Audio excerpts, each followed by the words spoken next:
1 second, folks. Good evening, everyone. Welcome to another episode of Spilling Tea. I'm your host, Tiffany Daniels. We're going back to that horrible world known as the JRC. But before we do, the usual disclaimers and a brief rant on a couple of things. First off, why I look stressed? It is super hot outside. And we have to keep our air conditioner about around circa 75, so I'm kind of dying. And the reason why I'm so late to do these front loads, because I want my pool day tomorrow, I've earned it, is because I got one of those older customers. Now, they're sweet as pie, but when you're on the last minute before the end of your day and the queue is empty, and this is a poor individual who's just not very savvy with the internet, you begin to slowly, throughout the duration of the call, lose your sanity. And you kind of hate yourself for it because, again, sweet as pie. So my hair is frizzed to hell. For once, I don't give a shit what I look like. Call center work will eat you alive, folks. Also, to the topic of the Dan Wooten accusations.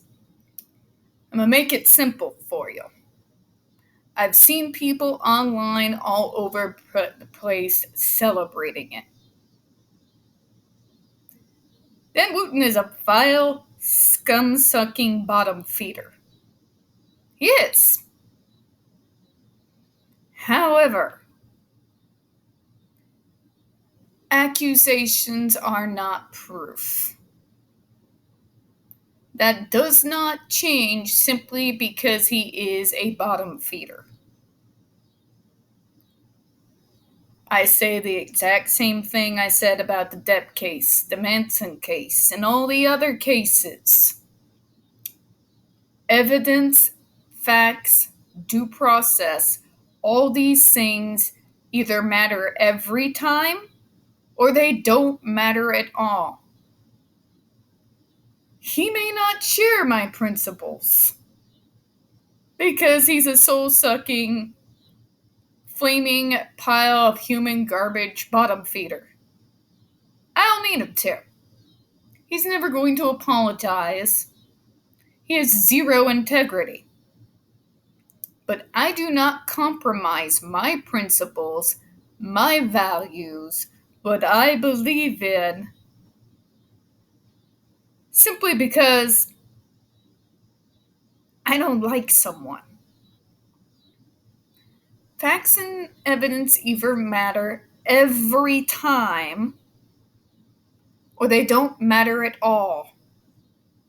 We don't get to rally behind our faves but then have a different set of rules when it comes to people we dislike. That's not how any of this is supposed to work. I'm gonna go weirder on you.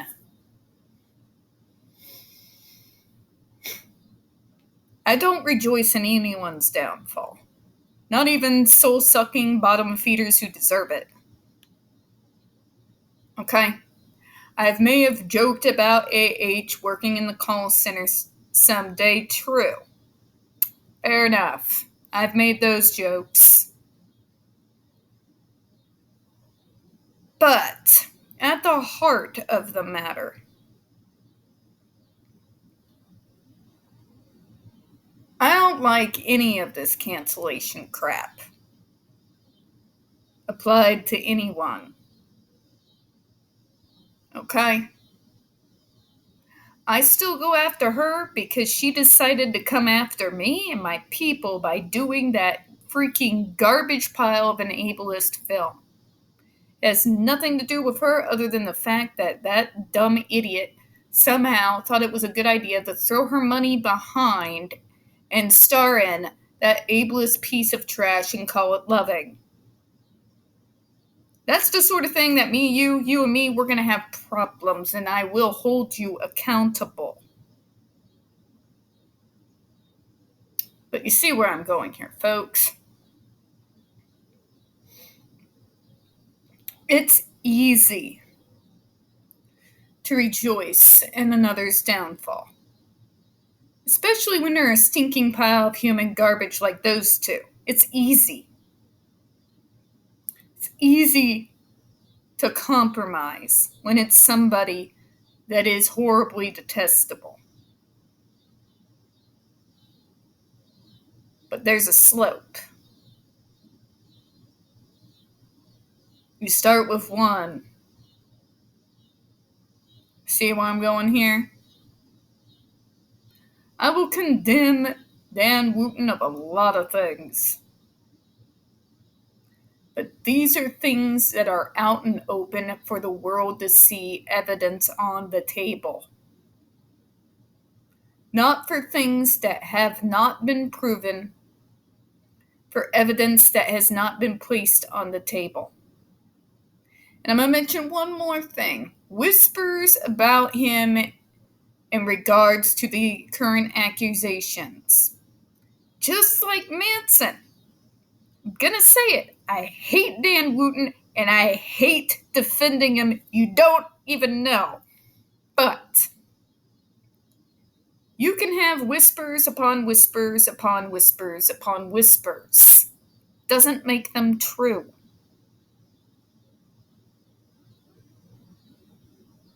You've had rumors going on about many stars that have turned out to not be true, that go back years. Trigger warning, I'm going to curse here. Evidence on the table or get out of fucktown. Okay?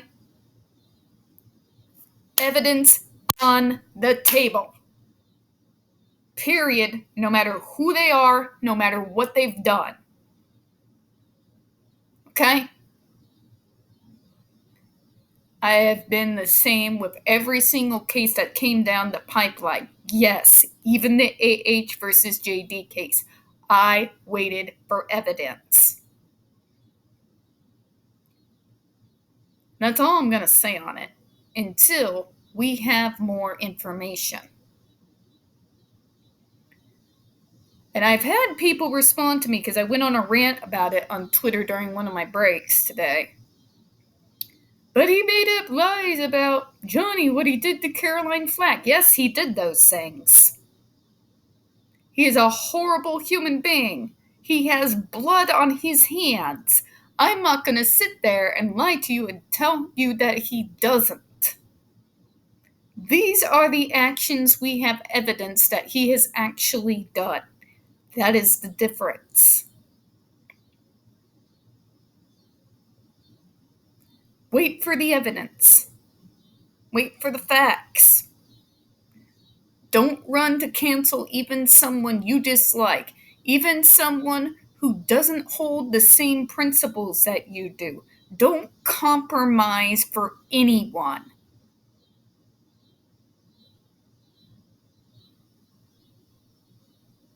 Don't compromise who you are and the values you hold because it's somebody you don't like in the hot seat.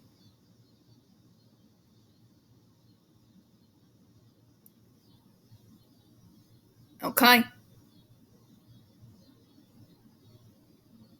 Alright. Sorry. I hate to be the bad guy. I hate to be the devil's advocate. But I felt the need to say something. Because all this rejoicing and just willingly believing these accusers with no evidence, because it's against an individual that is universally loathed, makes us look like hypocrites. Alright, in the description box, folks, you're going to find the link to the article that the Judge Rotenberg Educational Center doesn't want you to read.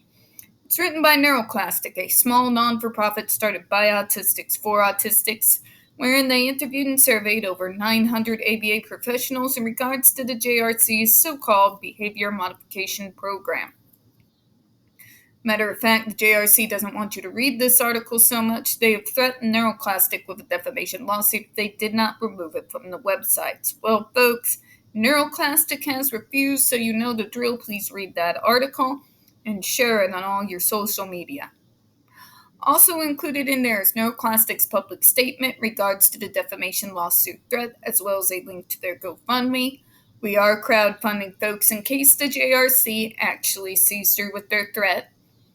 Also included in there, the Ozarks' first article in regards to the Agape boarding school, now known as Stone for Help boarding school, a so-called Christian-themed boarding school based out of Stockton, Missouri that takes in so-called troubled male teens that has in pending over 21 civil lawsuits, claims, and allegations leveled against it, all which have been substantiated by the Missouri Department of Social Services, and they include the following: sodomy, rape, sexual assault, child abuse, psychological and emotional abuse, child trafficking, starvation, and folks, that's just for starters.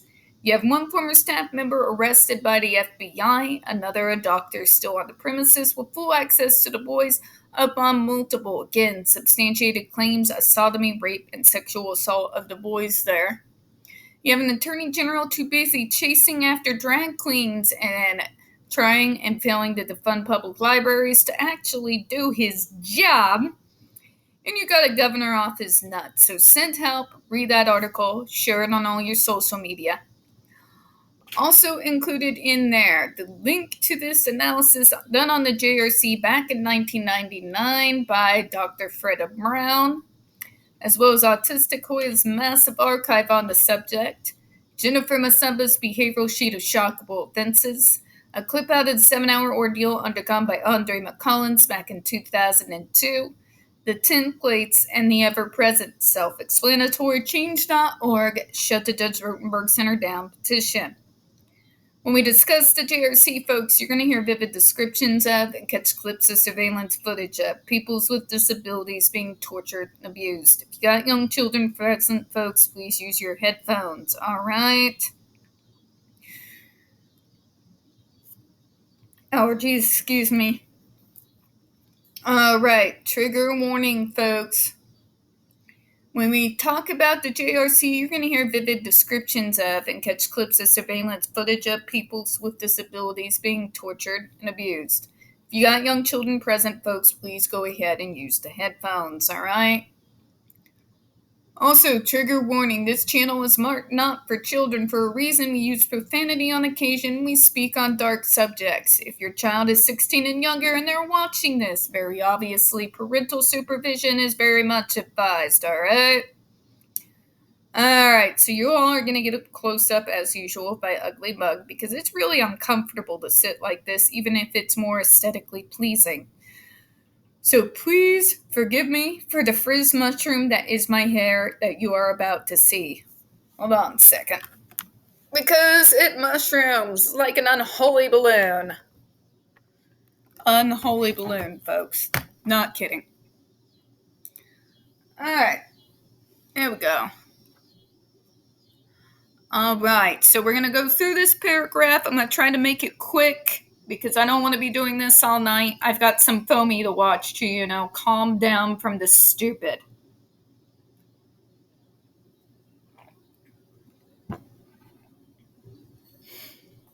So where we left off the other day, measuring and graphing skill-building behaviors. During this consultant's interview with Dr. X, he indicated that skill acquisition... Oh, wait, did I go over this?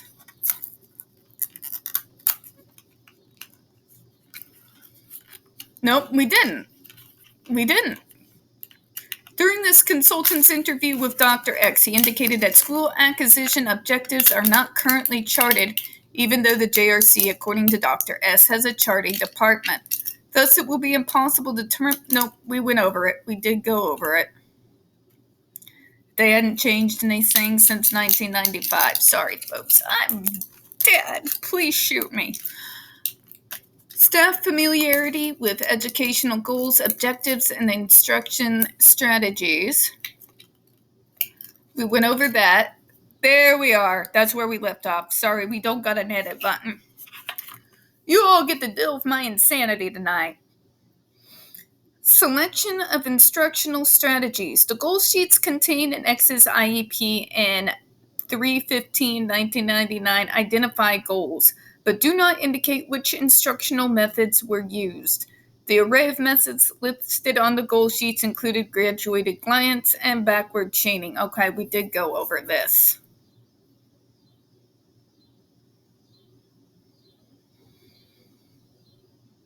Here we are. Identification of objectives that are age appropriate and functional. Oh, this is gonna be good. A curriculum composed of activities with meaning and functional value to an individual has been shown to decrease frequency of problem behaviors. For example, Dunlap completely eliminated severely disruptive behavior, kicking, hitting, spitting, throwing objects, in an adolescent female by modifying the curriculum materials, such as arranging activities so the content was more interesting. Oh no. Oh my god, folks, I'm not redoing this video, I swear, I promise, but I don't know where I left off, and I hope you all forgive me.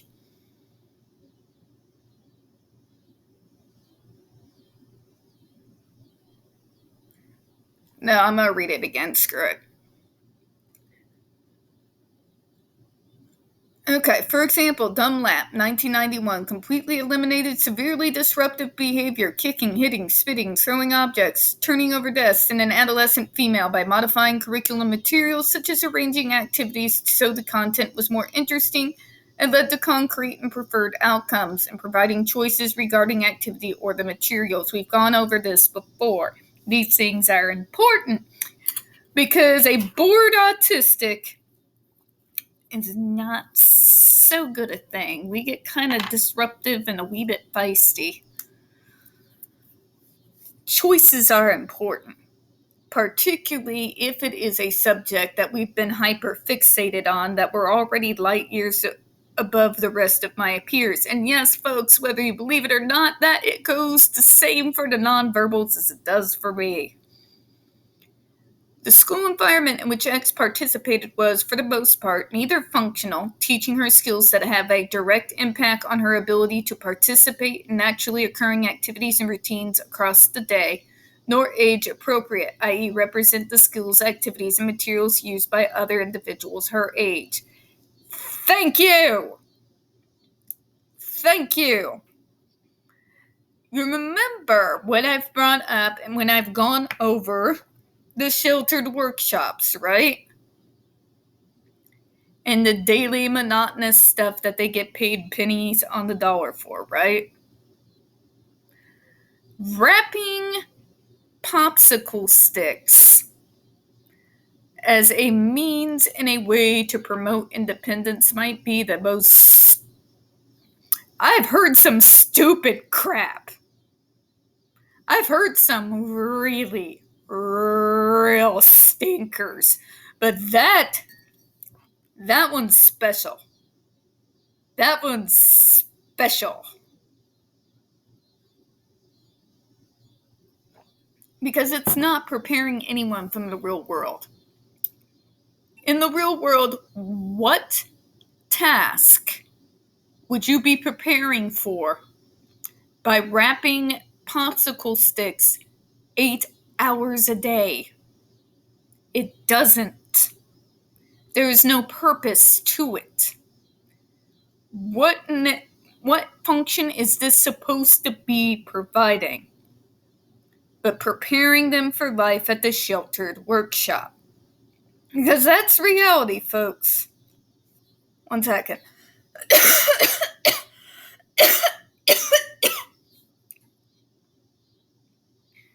Allergies are really bad. That's all it's preparing you for.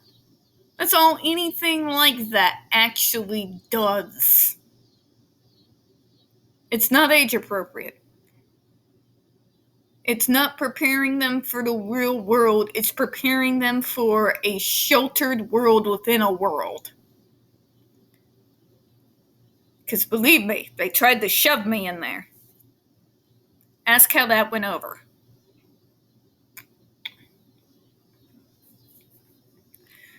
Sitting in front of a computer that has a match to sample program on screen would likely be motivating for someone X's age, nor is it a useful skill. Freaking tell me about it.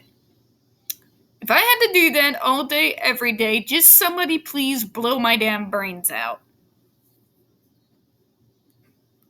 While perhaps one can suggest the match to sample as a prerequisite for functional activities such as sorting silverware, current educational practice would say that she should then directly learn to sort silverware in a kitchen setting and at functional times such as following the dishwasher completed or after washing and drying the dishes. Thank you. See, this is the sort of programs that places like the Centers for Independent Living teach. Cooking skills, doing the dishes, cleaning the house. These are what we call, well, life skills, right? Life skills is a very large part of a true, traditional, worth its salt transition program.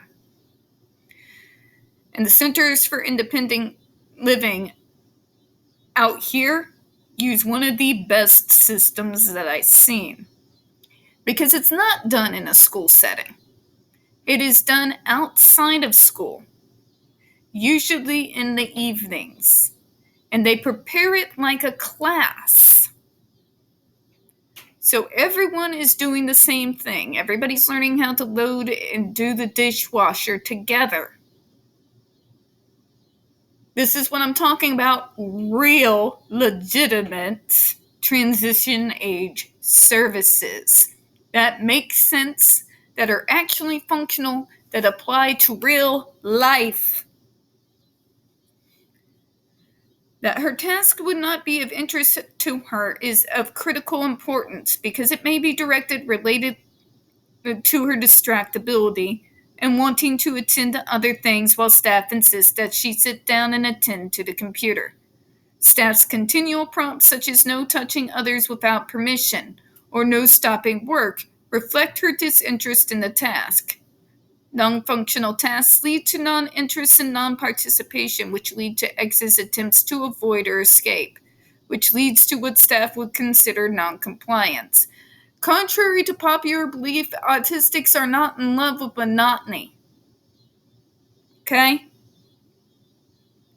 I love routines. I live on routines. My life would crash and burn without routines. But that being said, even my routines are not monotonous. There's a purpose to every single one of them. And I designed said routine myself.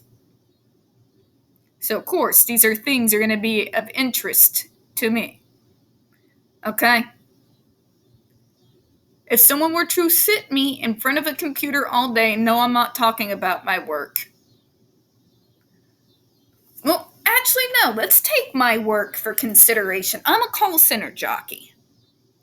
I sit in front of that computer 8 hours a day, taking call after call after call. Some of the stupidest people on the planet. Stupid and mean. Mean about it. Complete utter Karens yelling at us about how we're horrible because of their own incompetence. You think I'm interested in this? I hate it with my whole chest, folks.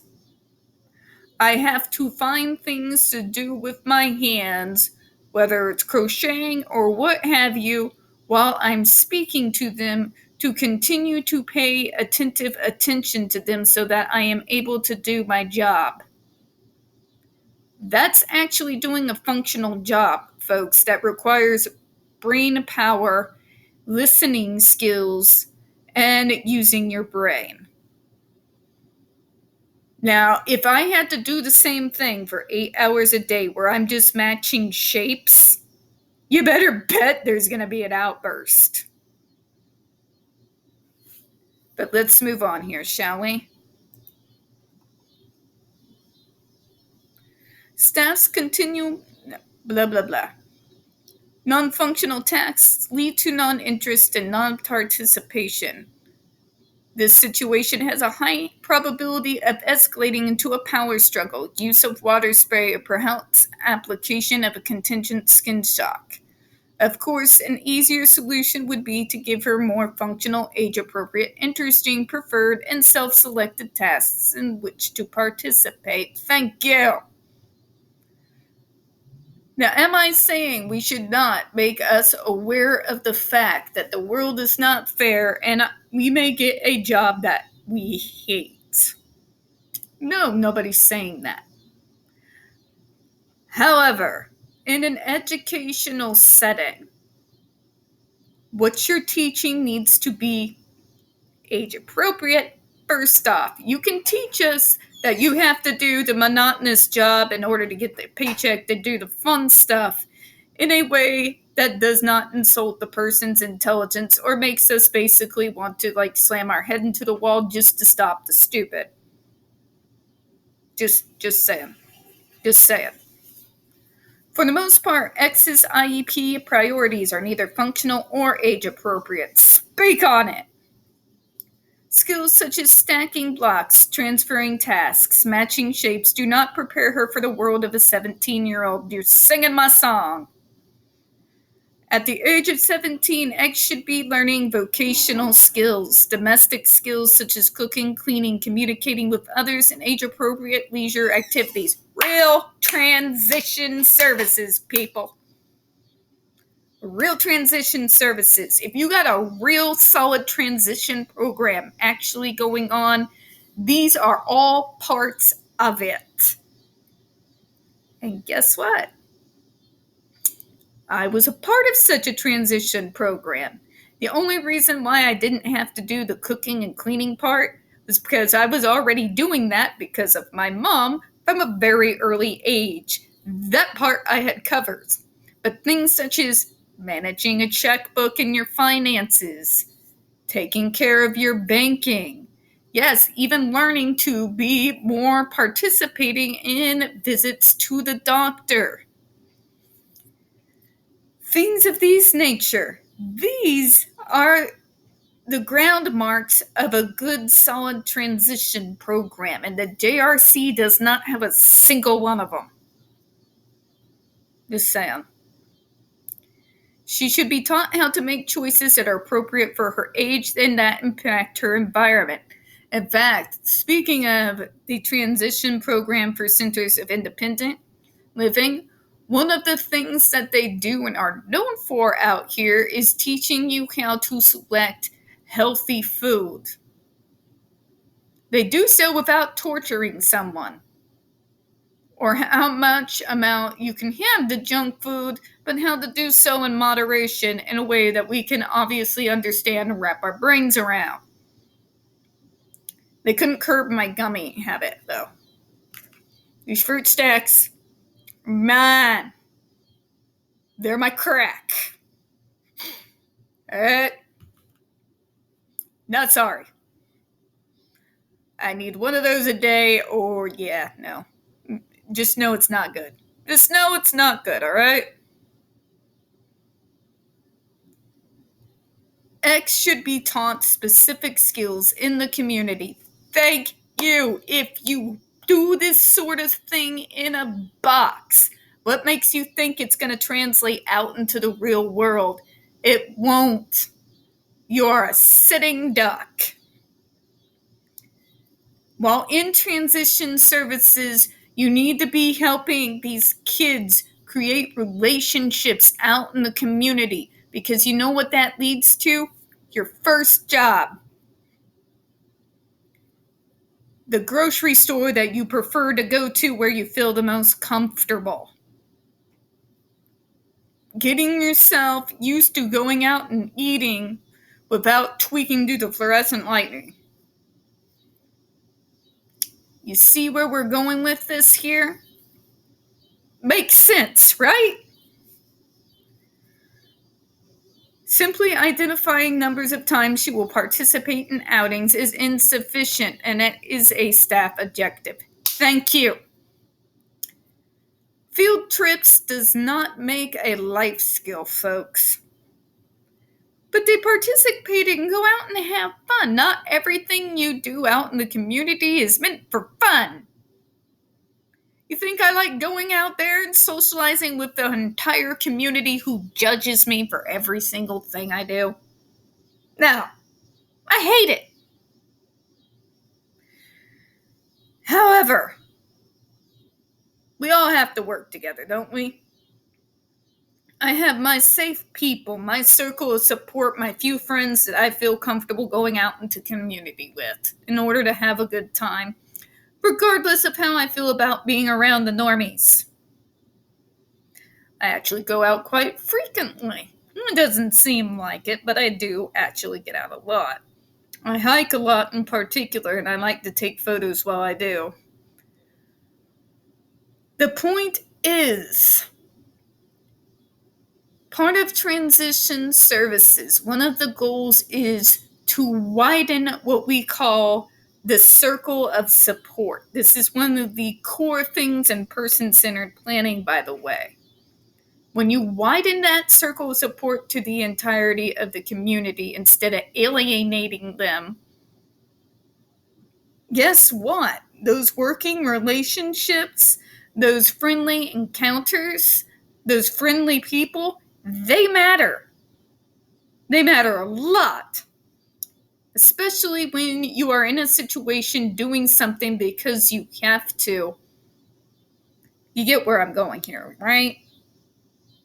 We're going to close out on that. We don't get very many views on this channel. The few that we do get do tend to get removed from time to time, so please don't forget to hit the like button, hit subscribe, don't forget to hit the comments. I do appreciate your time, folks, and as always, we here at Spilling Tea do hope you have a good one. Bye-bye, everyone.